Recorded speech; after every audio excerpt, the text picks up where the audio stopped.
Saya daripada syarikat satu.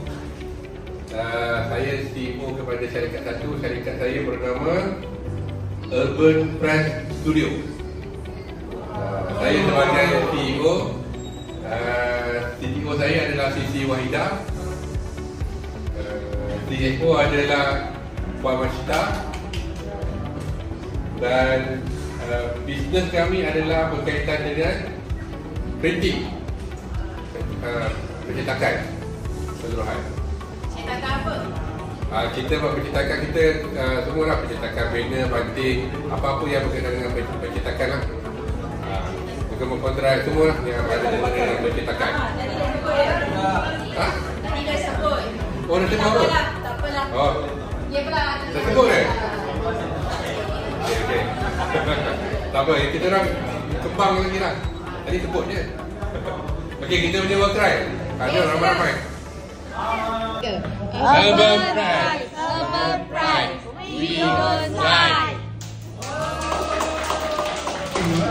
Saya dari kumpulan 2. Nama kumpulan saya Syarikat. nama syarikat saya Bobo Holding. Bobo Holding. So saya sebagai CEO, nama saya Kamil. Saya punya CTO Encik Menti yang pakai semester. Dan CFO saya Puan Suhana. Dia satu-satunya kerja kat situ. Perkhidmatan kami lebih pada teknologi lah.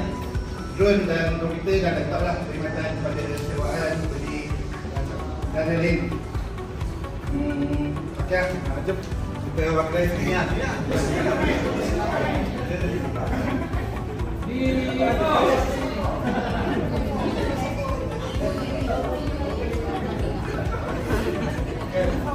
Dah ke belum ni?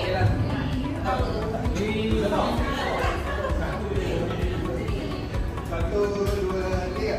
Bobo di mana? Bobo di mana? Bobo di sini.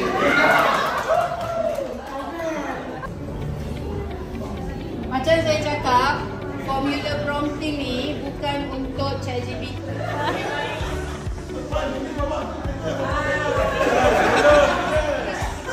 Apa-apa kepada Bengkel AI Exploring PDPS 2025 jatuh kepada nombor 1 Siapa ni yang tanya? Pelan-pelan!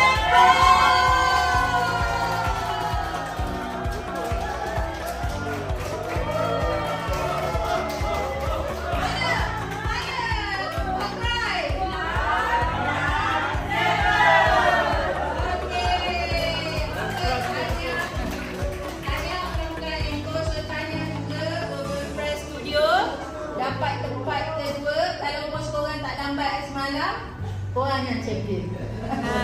Tapi bos dah lambat, kita tolak dari muka markah. Okay, so CFO Pelan-Pelan Eco, tolong message saya. Nanti kita akan deal payment dan Bengkel Exploring AI, pejabat daerah dan